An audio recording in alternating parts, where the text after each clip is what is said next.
Hello and welcome to the FatBoss guide to Kingaroth on Mythic in Antorus the Burning Throne. So this encounter has only gained one major change, but it does affect the fight dramatically. That said, if you was able to kill Iminar, you shouldn't have too many issues on this boss, as arguably it's much easier.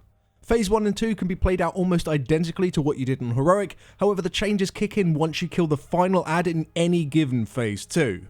So you need to be careful which ad you kill last, because that last ad that you kill will now empower one of the boss's abilities. Killing the Decimator Red ad will cause the Reverberating Strike to become empowered and place out decimation debuffs each time it is cast. Killing the Green Annihilator ad last will cause the Ruiner to spawn a bunch of annihilation circles all over the room that must be soaked, which is absolutely terrible. And finally, if you're to kill the Purple Demolisher ad last, it will empower the Diabolic Bomb. This will cause the bomb detonations to leave a debuff that increases the damage you take from the bombs by 100%, and this stacks. This pretty much acts as a way of slowing down your bomb removal team, as they will have to wait for the debuff to drop before they explode more. Now if you decide to kill the same ad last more than once, every time you do so will not give the boss more abilities, but instead will give him a flat 25% damage increase on everything. This isn't too bad to start off with, but if you decide to consistently kill the same ad last all the way through the fight, eventually you are going to die from the damage increase. For a first kill, it's certain that you'll see phase 2 at least 4 times, perhaps even 5 times, and as there are only 3 ads, it's guaranteed that you'll get the damage increase buff at some point. And in fact, the most popular strategies, including the one we use for our kills, you'll see at least 2 stacks of the damage increase by the end of the fight. You do however avoid the orbs towards the end of the encounter, and therefore the damage on the raid is minimized. So with all of that in mind, let's jump straight to the start of the fight to give you an idea of how our strategy plays out. So from the pool, we're somewhat separated into 2 separate groups. These groups are responsible for killing the ads in their assigned sections of the room during phase 2. Note how the tanks are deliberately spaced apart from one another, typically on different sides of the boss. This is because they're on bomb duty, so having them on different sides allows you to efficiently cover all of the orbs regardless of where they spawned. Apart from that, this initial phase 1 plays out pretty much the same way as Heroic. Let's talk about phase 2.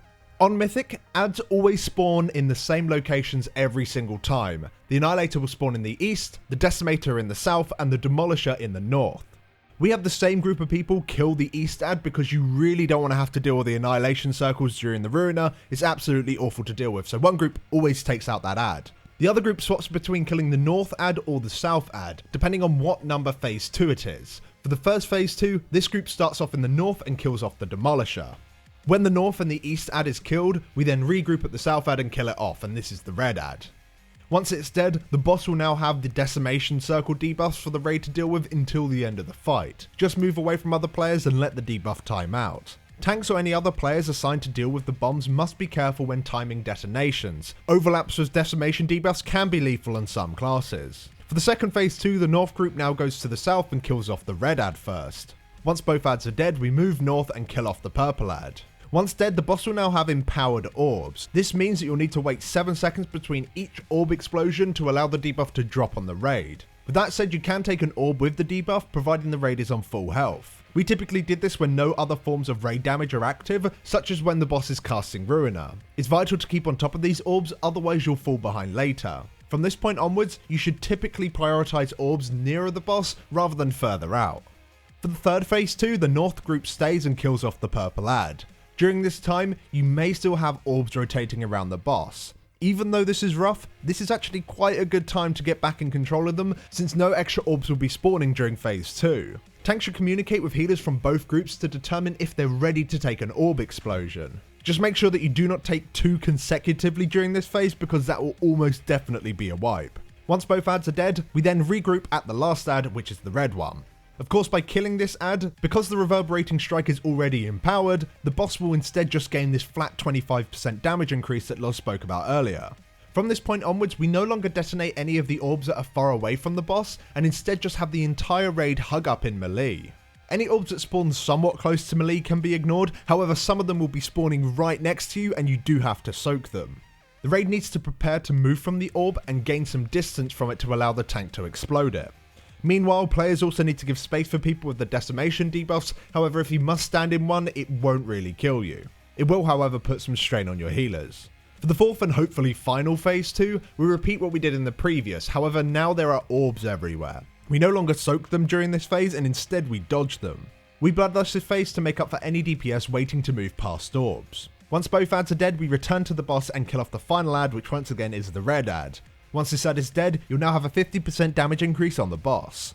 A single orb detonation from this point is a really large spike of damage onto the raid, so like the previous phase 1, you only want to soak anything that spawns directly in melee. From this point onwards, players with decimation debuffs will also struggle to move out of the raid since the amount of orbs are going around. As long as they're not stacked on top of each other, the damage is survivable. If you don't manage to kill the boss during this time, you will have another phase 2. You pretty much need this to be your final phase, ideally by having the boss die during it by killing one of the ads.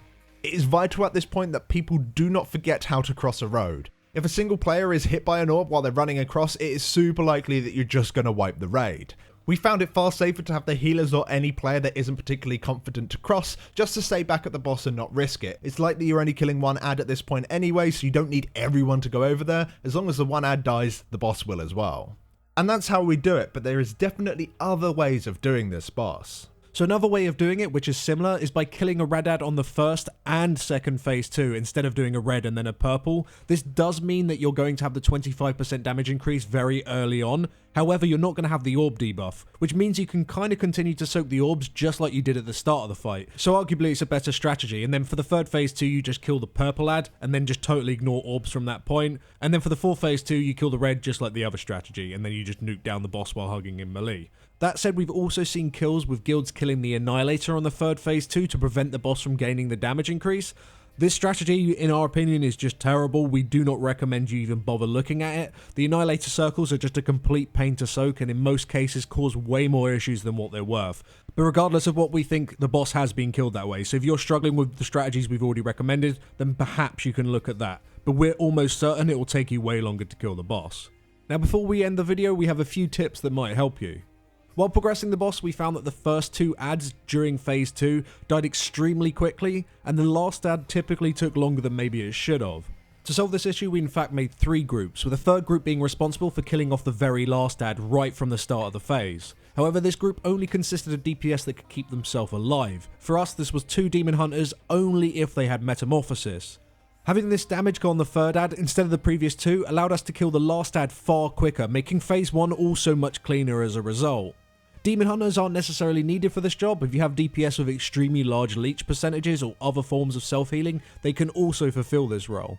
And of course, this isn't needed for a kill, you don't need to make a separate group, and DPS typically should all be saving their cooldowns for this phase anyway, so providing you have good DPS and you all save your CDs, you should be able to just kill the ads with no problems at all. But having that third group definitely helped us. Lastly to note is for your healers, and how their cooldowns will line up during phase 2. So the phase is 2 minutes apart, so you need to be careful that you don't blow all your 3-minute cooldowns on the very first phase, otherwise you're not going to have anything up for the second. The way that we did it is that we would always use our 2-minute cooldowns while the 2 groups are separated on their single ads, and use a single 3-minute cooldown once the groups are reunited to kill the final ad. The reason why this works so well is because you'll always have at least one 3-minute cooldown that you can use as a backup if something goes wrong during phase 1, and it also means that you're not going to be wasting anything. But that's all we got time for today in this video. If you want to know more about this encounter, then do go check out our written work over on Wowhead. The link for that can be found in the description below. Also, a big thank you to all of our supporters over on Patreon. You guys are absolutely fantastic. Thank you so much. If you want to join this awesome group of people, then also check out the link in the description below. But thank you very much for watching, guys, and we will see you in the next guide. Thanks for watching. Thank you.